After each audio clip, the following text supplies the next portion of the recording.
everyone, welcome back to my channel. I have a quick grocery haul to share with you, and this is a specialty grocery store, so I decided to give you a quick peek of what I bought today on a very cold snowy day. So right in front of me are these little like meat buns, and these are siopao. If you guys haven't heard of this before, it is like a sweet bun, a very soft sweet bun, and inside is kind of like a sweet and savory all in one. It's like little bits of pieces of meat with some gravy. So it's really good. I'm going to show you how one looks like. And normally we buy ours in the Chinatown in New York, but we haven't been there in a while, and the closest thing is our local Asian store, and they are the ones to go to New York. So this is basically the same thing in this big box. It's just a whole dozen of it. They do have, we call them white or steamed, and these are baked or brown. These are not our top favorite buns. We actually have one that we go to frequently in Chinatown, but that's just an alternative when we can't go there. This grocery store also sells ready-made food, so we have a combination. The combo now is $8.50. So there was a time when it was $5.99. There is also a time when it was $7. Now it's almost $9. And so it comes with two sides, and I just wanted to get like two of the same, and then a helping of rice or noodles and a drink. So I would say it is a good price for lunch, and it's very filling. It's not like you go to McDonald's, you get a combo and it's just you're not satisfied. This one you're gonna end up coming home with extra food. What I have in this combo is called giniling, which is ground pork. You have carrots, bell pepper, some raisins, onions, and potatoes and peas. So this is a really easy dish to make, and it's inexpensive because you are using ground pork. I'm not going to eat the rice. I'm actually going to eat this portion about 12 o'clock, so an hour from now. And then I did get a Diet Coke because you are allowed to have one drink with the combination. For this large container, this is pork, so I think this was $16. If it's beef, it's $2 more. So it is pork. It kind of looks like beefsteak. So instead of beef with onions, it's pork with onions. They kind of gave me a little bit too much oil on top, so I'm gonna have to drain that. But this is another inexpensive thing to make if you're gonna do it at home, because you're using pork. And you just slice it up. You let it marinate in, I want to say soy sauce, onion, fresh garlic, and then a little soy sauce. Sorry, lemon goes in there as well. So that's pretty much the basics. And then I make sour soup. We call it sinigang, which is a Filipino soup, and it's very popular. So this is what you use to make the soup sour. You use something called tamarind, and it gives it a nice tart flavor. It's very comforting, especially when it's cold, or if you're feeling under the weather. It's kind of a perfect thing to eat. What you do is you take some meats. You can take pork, you can take beef, you can take seafood. You boil that with the tamarind soup, also with some tomatoes and onions. You don't use garlic for this dish. You can also use ginger, and then you let that boil, and then you add your veggies, and it's really another really easy dish. I like to use pork ribs, and depending of how much soup you make is how much tamarind mix you add to it. It is not the best ingredients. Don't look at it. I would say there is some MSG in there, and this is pretty much the only purposeful MSG that I buy. Other than that, like if you try to use the real tamarind, it's not going to come out the same. It's not going to come out as tart. Then I also bought these like ichiban. They're kind of like ichiban eggplants. I like the long narrow ones because the fat Italian eggplant has a lot of seeds and these don't. And the way you pick the eggplant is that you want to make sure the skin is shiny, the color is vibrant, which these are. This one is not so much, but it can still be used. And what I'm planning to make out of that is kind of like an omelet. So you boil this first and you flatten it out.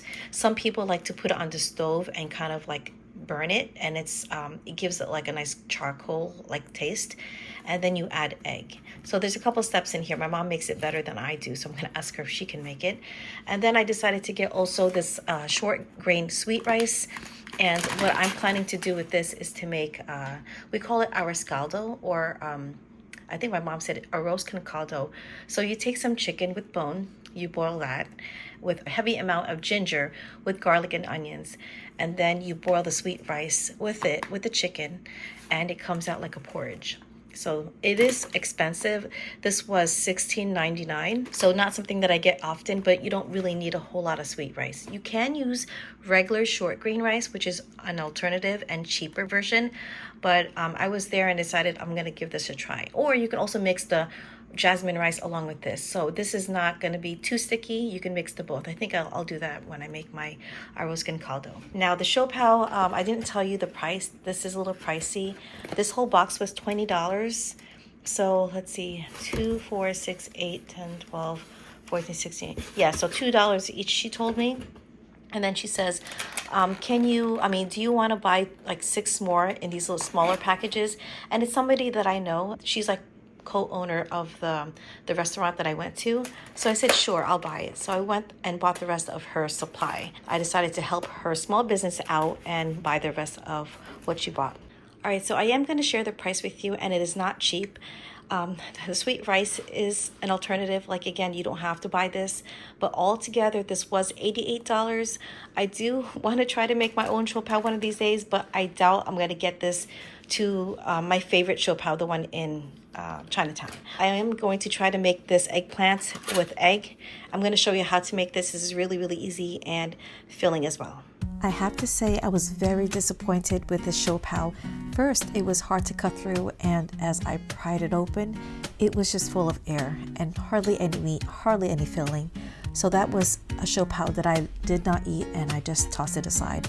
Now the next one, you can see it's very soft, it's moist, it was easy to cut through, and as you opened it, it had a lot of filling, and this is what we're used to. The siopao that we buy in Chinatown is a little bit darker and a little bit more savory, but this is what siopao should look like. It should have an even amount of meat to the bread. Here's how my mother-in-law made the tortang talong, also called a eggplant omelet. So you poke holes into it so it can get cooked evenly. Then you take it and you put it into water to boil for a few minutes. And then once it's soft, then you can go ahead and take it out. Right here we have about 5 eggplants. And then if the skin is really thick, you can go ahead and peel it. But I noticed that the skin is very thin and is actually sweet since it is a young eggplant. So I told my mom, don't peel it anymore, just cut it through and we can eat the skin. She continues to cut it in half so it will lay flat on the frying pan and it will cook evenly.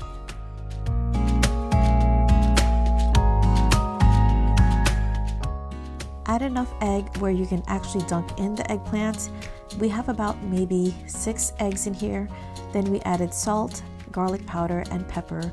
You can also add paprika or any kind of spice, but any leftover egg, you can fry it up after you fry up the eggplants. My mother-in-law normally takes the eggplant and dunks it into the egg first and then into the flour. I did ask her to try my way and she did try both ways, but it ended up tasting the same either way. We are using the cast iron pan again. I highly recommend getting one if you don't have one. It does brown your food so much better than a stainless steel or a non-stick pan. I will have an Amazon link to the description below if you guys are interested in buying one. Now don't forget to flip it. You can flip it a couple times until it gets a nice brown color on both sides. Here are our fried eggplants, or in Filipino we call it tortang talong. I did cut this in half to give it a better presentation, and then I sprinkled a little bit of the scallions that I had on top of my windowsill. I hope you can try out this very easy recipe, and if you enjoyed watching this video, please like and subscribe.